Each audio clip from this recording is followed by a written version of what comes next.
Imaginez un peu la scène, un match de foot ultra tendu, décisif pour la Coupe du Monde, une défaite à la toute dernière minute. Et puis, quelques jours plus tard, une vidéo complètement folle qui débarque sur les réseaux, sème une confusion monstre et déclenche une polémique internationale. C'est cette histoire qu'on va décortiquer ensemble. Et voilà la citation qui a mis le feu aux poudres. Des mots qui semblent tout droit sortis de la bouche du président camerounais, Paul Biya, en train de féliciter son plus grand rival, la République démocratique du Congo.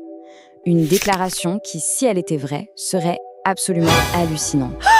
C'est la question qui est au cœur de toute cette affaire. Tout commence par ce fameux match de qualification pour la Coupe du Monde, un match à très haute tension entre la RDC et le Cameroun. Alors, les faits, c'est quoi ?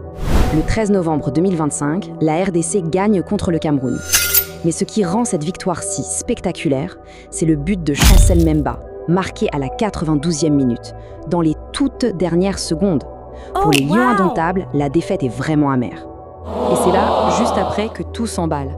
En quelques jours à peine, la vidéo devient virale, elle est partagée des milliers de fois. C'est la démonstration parfaite de la vitesse à laquelle une information, qu'elle soit vraie ou fausse, peut se répandre comme une traînée de poudre sur les réseaux sociaux. Face à ce raz de marée, des détectives du numérique décident de se pencher sur le cas. À partir de maintenant, on ne se contente plus de décrire le problème, on passe en mode investigation pour trouver des réponses. Pour toute enquête de ce type, la feuille de route est assez claire. Il y a 3 questions fondamentales auxquelles il faut absolument répondre. Et c'est précisément ce chemin que les vérificateurs ont suivi pour aller au fond des choses. Allez, l'enquête démarre. La première étape, c'est de passer la vidéo à la moulinette d'outils spécialisés, conçue pour repérer les manipulations. En gros, on va utiliser l'intelligence artificielle pour débusquer une autre intelligence artificielle. Et le premier indice ne tarde pas à tomber. Un premier outil, Hive Moderation, donne son résultat. 87,3%.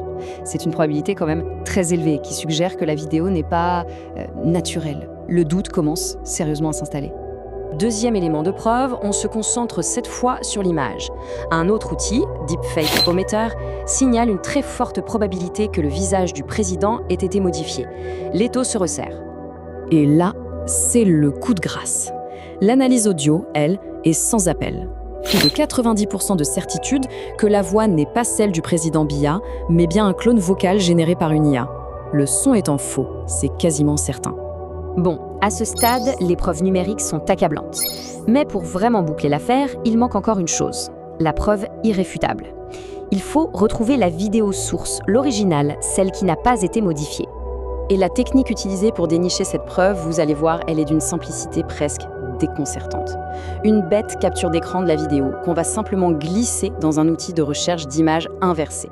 C'est la petite clé qui va ouvrir la grande porte. Et là, bingo! C'est le moment Eureka.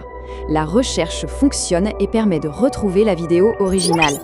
Et quand on compare les deux, le contraste est juste saisissant. Le vrai discours n'a strictement rien à voir avec le foot. Il date de 2021 et c'était une allocution à la jeunesse camerounaise.